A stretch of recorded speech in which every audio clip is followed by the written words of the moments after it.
Bueno, pues ya se dieron cuenta que este es el curso que nos toca el Corpus Juánico, o sea, se llama Corpus porque son varios libros que se le atribuyen a Juan, el hijo ¿de quién? De Zebedeo, ¿verdad?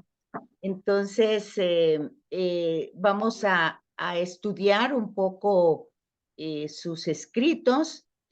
Sin embargo, ya saben ustedes que todos estos temas necesitan un poquito de lectura, necesitan de que vayamos utilizando la Sagrada Escritura, y entonces hay varias cositas que necesitamos hacer y que ustedes recuerden lo que han ido estudiando. Yo realmente no tengo el pensum del curso, no sé los cursos que ustedes han llevado en relación a Biblia, pero pues nos toca, es- yo parto de que ustedes ya tuvieron introducción un poquito conmigo, tuvieron introducción y luego pues han tenido distintos temas bíblicos, no sé si solo del Antiguo Testamento o también del Nuevo Testamento, pero digamos que yo voy a generalizar un poco, voy a generalizar y, y voy a compartir, que ya compartí con Víctor, eh, do- tres materiales. Uno que es el que tengo desarrollado en este PowerPoint, porque ya he dado este curso anteriormente, entonces ya lo tengo trabajado, tanto en material escrito, tengo este libro que ya lo compartí a Víctor y que ya lo compartí también, no sé si Víctor está a cargo de los dos grupos, del de aquí de Guatemala y el de allá de San Marcos, pero bueno, yo ya lo compartí a los dos chats y también el padre Esvin hizo la caridad de compartirme un artículo pequeño y un texto también bastante sencillo que también lo compartí a ustedes, porque entre más material tenemos, más bibliografía tenemos para pues fundamentar el tema que estamos desarrollando, pues más comprensión vamos a tener en Sagrada Escritura. Y hay cosas que es en todos los libros. Por ejemplo, lo que aprendimos en Introducción a la Biblia, que primero se transmitieron, o sea, que la experiencia que cada personaje histórico tuvo con Dios, con Yahvé, pues cada experiencia fue transmitida oralmente y mucho tiempo después, mucho tiempo después, se puso por escrito, ¿verdad?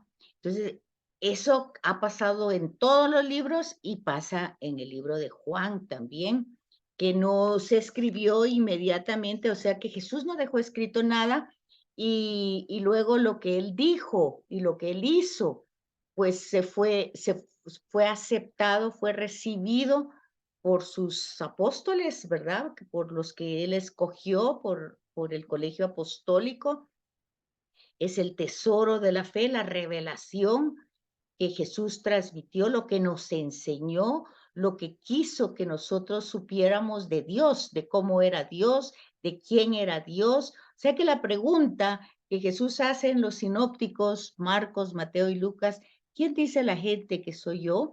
Pues también en el Evangelio de Juan, pues no está la pregunta explícita, pero sí está la respuesta. Y las respuestas, se llama este evangelio como muy teológico, como muy elevado, pero realmente no es elevado, es sencillo, pero las respuestas que da, pues ya ustedes en esta Pascua han escuchado en misa diaria o en misa dominical, han escuchado pues el evangelio, la proclamación del evangelio de San Juan. Y se han dado cuenta, pues, que cada uno de los pasajes Jesús hace revelaciones, o sea, Jesús nos dice quién es Él y nos dice quién es el Padre y qué relación hay entre Él y el Padre, ¿verdad? Veíamos el domingo, Tomás, quien me ve a mí, ve al Padre. ¿Cuántas veces he estado con ustedes? ¿Cuánto tiempo he estado con ustedes? Y me preguntan, ¿a dónde está el Padre? Enseñan, muéstranos al Padre. Tomás, quien me ve a mí, ve al Padre. Esa es una revelación y está en el Evangelio de Juan. ¿Y cómo llegamos al Padre? Pues yo soy el camino, la verdad y la vida, es otra revelación. Y así vamos a ir encontrando en el Evangelio de Juan respuestas de quién dice la gente que soy yo, pero no solamente respuestas humanas de la identidad de Jesús humanamente hablando, que ya lo encontramos en los sinópticos, me imagino que ya lo estudiaron, en Marcos, Mateo y Lucas, pues hay también respuestas, ¿verdad? De quién es Jesús. Pero en el Evangelio de Juan, Jesús mismo revela cómo es el Padre y quién es Él. Entonces, es importante cuando nosotros entramos al mundo de la Sagrada Escritura, de la Biblia, darnos cuenta que tenemos que acercarnos a ellos con una fe posiblemente intuitiva, con una fe que la podemos intuir de que hay un ser pues extraordinario, porque vemos un poco la creación, vemos la intensidad de la vida, vemos nuestro sistema orgánico, cómo funciona, y aunque no sepamos directamente el funcionamiento directo de cada órgano o de cada sistema que tenemos en nuestro organismo, aunque no lo sepamos así exactamente porque no hemos estudiado biología o medicina, pero sí podemos intuir lo extraordinario de unos pulmones que pues entran aire, purifican todo nuestro organismo y luego lo sacan de un corazón que no se cansa y cuando se cansa, pues ya saben ustedes lo que pasa, es que ahí nos quedamos, ¿verdad? Y ustedes van a encontrar una analogía, por analogía, que la hace, por ejemplo, Pablo, que va a decir que todos nosotros somos el cuerpo de Cristo y que Él es la cabeza.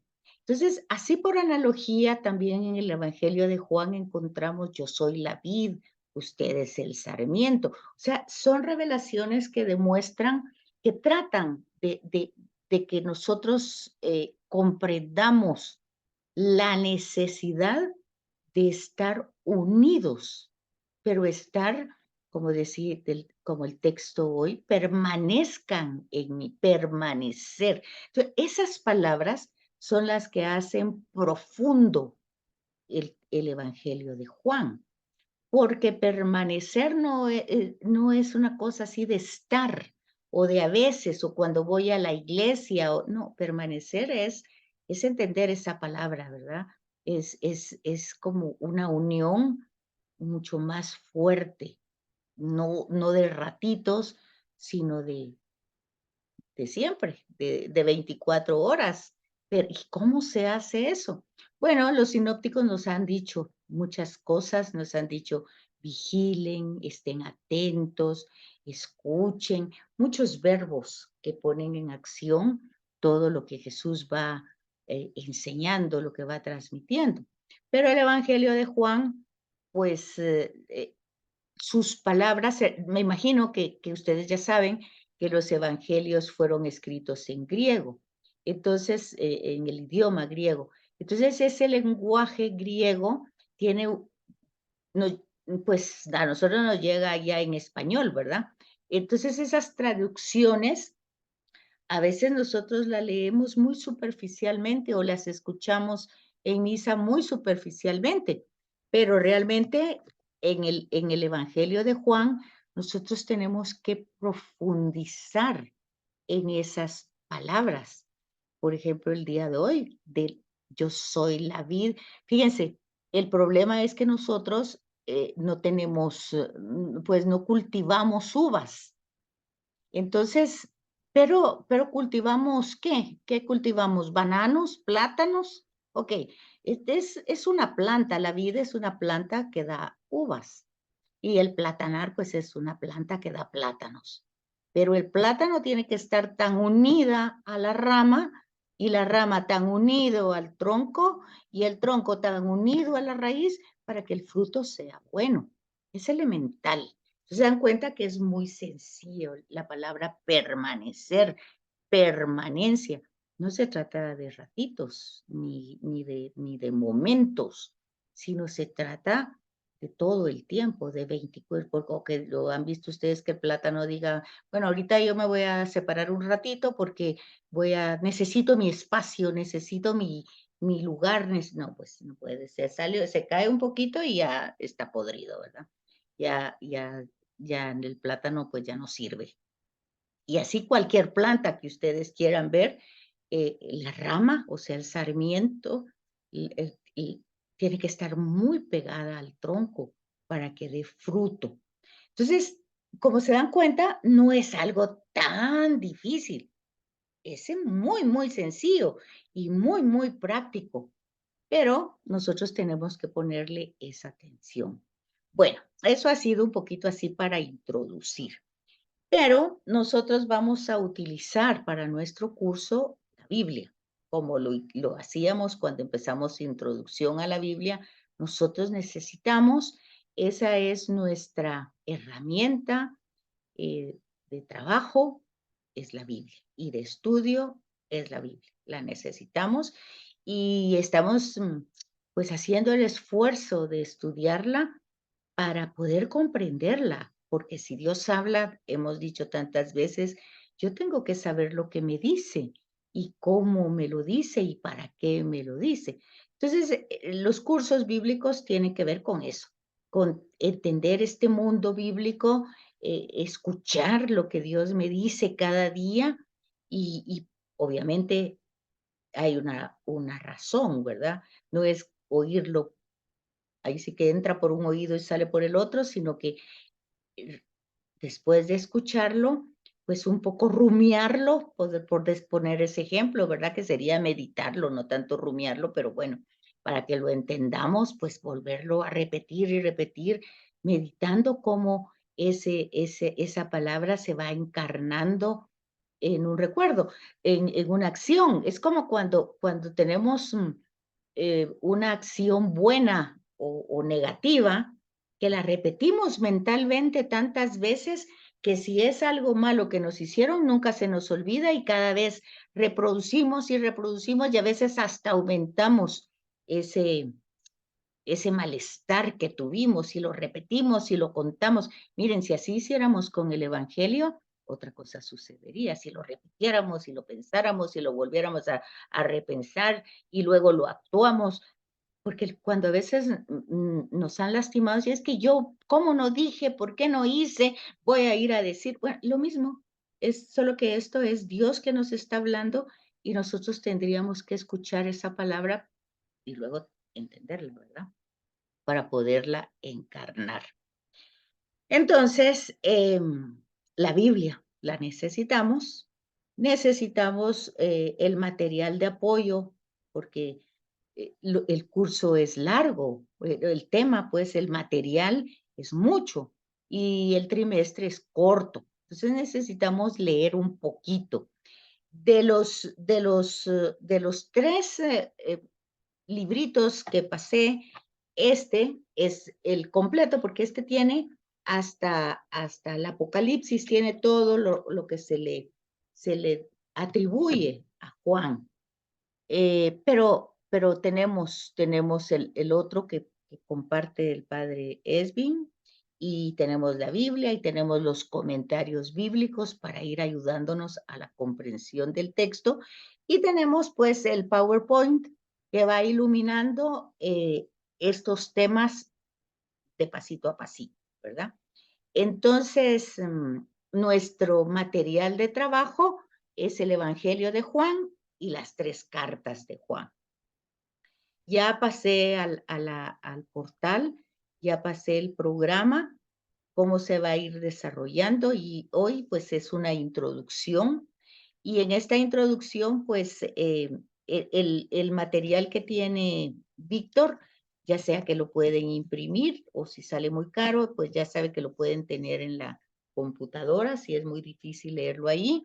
No es tan importante que se preocupen de leerlo, porque dimos tres cosas: el material fuerte, digamos, de este libro, escritos juánicos y en relación al corpus juánico, pero luego está un artículo también muy interesante y casi que es el mismo material, pero más sintetizado, y el librito que me compartió el padre Esvin, que es casi lo mismo también, pero va teniendo sus matices que nosotros pues aquí en el curso lo vamos pues platicando con el PowerPoint, o sea, con las imágenes que ponemos en estas diapositivas.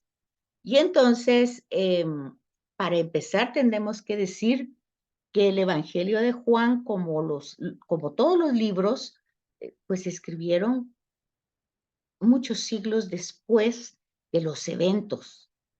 O sea que los eventos, las cosas que pasaron, los hechos históricos, el acontecimiento que sucedió, se transmitió oral de forma hablada durante mucho tiempo y luego hubo necesidad de ponerlo por escrito. Y cuando se escribió, pues tampoco piensen ustedes que directamente habían estas hojas y había una impresión, una impresora para que las hojas nos llegaran como las tenemos, sino que también hubo procesos de ponerse por escrito.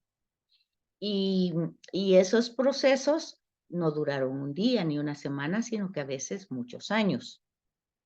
Y entonces el Evangelio de Juan, a diferencia de los sinópticos, tiene varios procesos para llegar a ponerse por escrito.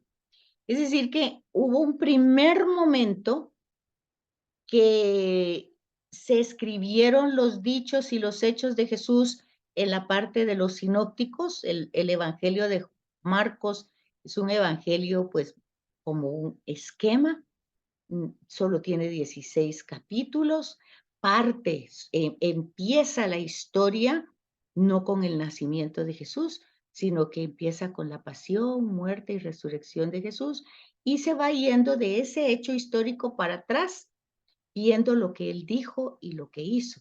De hecho, Marcos empieza en el primer versículo está dicho el objeto, la razón por la que se escribió este evangelio. Esta es la buena noticia de Jesucristo, Hijo de Dios. Fíjense, y ahí está dicho todo.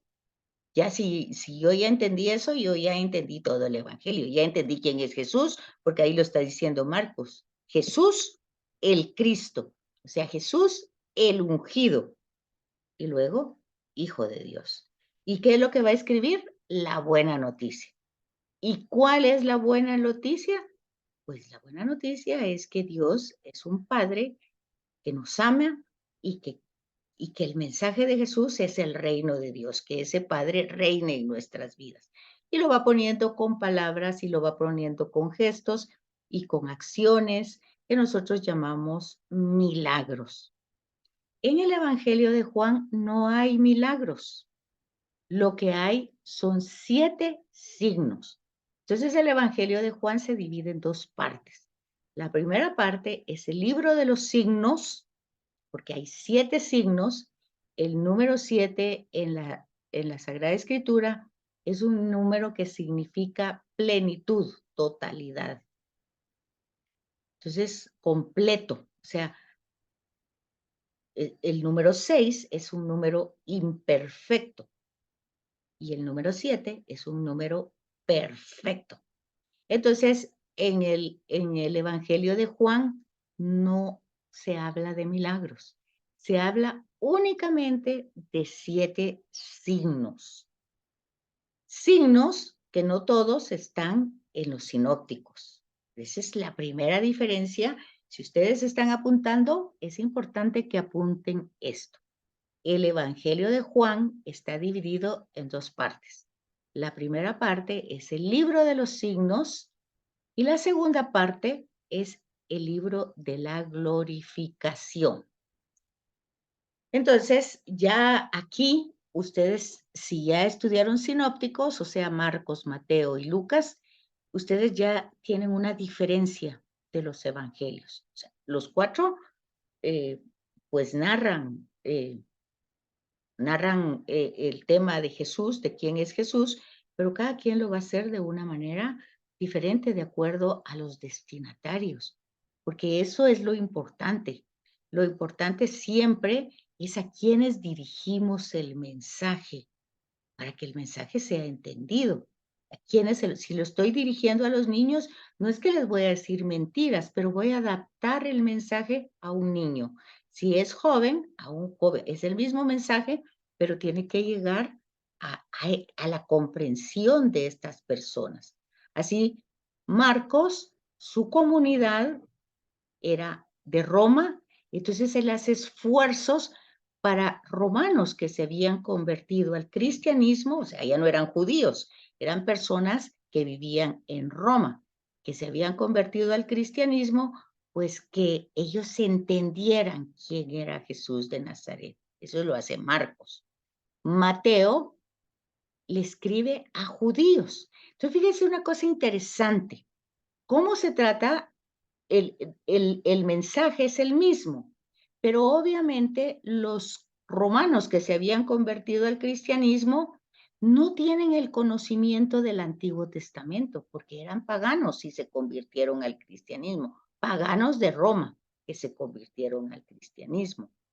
Eso ustedes lo tuvieron que haber visto en estos 50 días de la Pascua con Hechos de los Apóstoles, porque ahí va narrando cómo se van desarrollando las comunidades.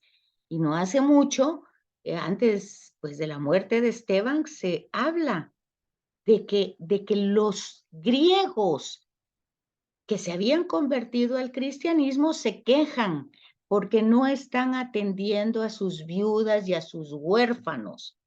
Y entonces los apóstoles eligen a 7 diáconos, que eran griegos. O sea, ya aquí salió el evangelio según mandato de Jesús, el anuncio, la buena noticia, que afuera de Palestina, fuera de Israel, fuera del judaísmo. Y entonces hay que adaptar este mensaje a tal manera que es el mismo mensaje, pero tiene que llegar con el sentido claro a quienes van a recibirlo. Y entonces Lucas describe justamente a los paganos, a los griegos que se habían convertido al cristianismo, que estaban en Grecia, ¿verdad? Griegos de Grecia. Y Lucas escribe la segunda parte de su libro en Hechos de los Apóstoles. Entonces, tanto Marcos como Lucas no hace uso del Antiguo Testamento. Está claro que va a poner de pronto algún ejemplo, pero el que sí va a llenar de citas del Antiguo Testamento y va a decir que en Jesús se cumple todo lo anunciado en el Antiguo Testamento, va a ser Mateo. ¿Por qué? Porque está dirigido a los judíos y ellos conocen la Torá, la han estudiado. Entonces, esa lógica ya la estudiamos, pero no la debemos de perder. Y entonces ahora Juan, ya tenemos estos 3 sinópticos que se llaman así, porque tienen como una misma visión, pero la diferencia está en el texto que va dirigido a destinatarios diferentes. El mismo mensaje con palabras adecuadas a los destinatarios, o sea, la gente que va a recibir este mensaje. El Evangelio de Juan es el último que se escribe, el último que entra en el canon, y va a tomar este mismo chasis, por decir así, pero lo va a ir desarrollando de otra manera. ¿De qué manera lo va a desarrollar? Pues de una manera muy hermosa, porque el prólogo de Juan, que prólogo es, por ejemplo, el prólogo de Marcos es ese versículo, el capítulo 1, versículo 1. Este es el anuncio, o sea, esta es la buena noticia de Jesucristo, Hijo de Dios. Ese es el prólogo en Marcos, perdón. En Mateo, pues el prólogo va a ser diferente y en Lucas también, porque los dos, Mateo y Lucas, van a hablar de la niñez, van a hablar del evangelio, del anuncio del nacimiento de Jesús. Marcos no. Y Juan no solo no va a hablar del nacimiento, sino que se va a ir más lejos. Y su prólogo va a empezar diciendo que en el principio existía la palabra, o sea, la palabra que vemos en Génesis 1, y dijo Dios, esa es la palabra, Dios que habla. Entonces, esa palabra, dice el prólogo de Juan, en el principio existía la palabra. Entonces, ese verbo, esa palabra, que es Jesús, ya estaba desde siempre, porque luego sigue diciendo, y el verbo era Dios y el verbo estaba en Dios. O sea, hace toda una síntesis diciendo quién es Jesús. Ya no se queda solo en un ámbito humano, sino que pone las raíces de su existencia desde la eternidad. Ese es un gran, ahí es donde nosotros vemos lo profundo de Juan. Muy sencillo en la palabra, pero muy profundo en el sentido. Porque ya no está hablando de que un ángel anunció a María o que en el sueño le dijo a José, no, ya se fue más allá, mucho más allá. Y entonces ya se fue como dice Jeremías, como dice el profeta Jeremías, antes de que naciera yo te conocí. Ok, entonces sí, eso pasó con el profeta, pero con Jesús más allá, desde el principio, desde la eternidad. Y ya la palabra era Dios. O sea, la palabra era Dios. Ya no solo estaba, ya no solo hablaba, ya era. Bueno, para decirle solo un versículo, ¿verdad? Del prólogo. Pero luego, ya para decir cómo nació, pues no lo va a hacer como lo hace Lucas, del ángel que aparece y todo con María, o de Mateo que habla con el sueño con José, que sí es cierto que es hijo del Espíritu Santo. No, ya Juan lo va a contar después de que habla de Juan el Bautista. Juan va a hablar de que vino a los suyos y los suyos no lo recibieron, pero todo aquel que lo recibió le dio el poder de ser hijo de Dios. Entonces, ya esto es solo para que ustedes vean los signos, la diferencia. Hay diferencias en la forma de presentarlo. El lenguaje no es complicado, es sencillo, pero hay que entender el proceso de elaboración. Entonces, eso lo vamos a ver ahorita. Ahorita falta 2 minutos para que se corte. Saben que vuelven a entrar y entonces vamos a seguir con ese proceso de elaboración. Pero ahorita estamos dando como una visión general para que vayamos viendo las diferencias en relación a los destinatarios y en relación a la profundidad de la respuesta. Porque en los sinópticos tenemos a Jesús de Nazaret, aunque en Marcos tenemos Jesucristo. ¿Tá? Y luego aquí ya tenemos que en un principio existía la palabra. Entonces vamos viendo esas diferencias. Luego decíamos, la primera parte entonces va a empezar con signos. Y después del prólogo y de algunos desarrollos del capítulo 1, los signos van a empezar en el capítulo 2. De ahí en el folletito, en el librito que nos compartió el padre Esbin, está muy desarrollado los 7 signos. Ahí lo tienen ya lo van a ir viendo ustedes cuando okeen ese folleto. Ahí tienen establecidas las citas y los 7 signos. Bueno, pero eso lo vamos a ver detallado en los próximos miércoles. Pues hoy solo es como esa referencia, ¿verdad? Libro de los signos, son 7 signos.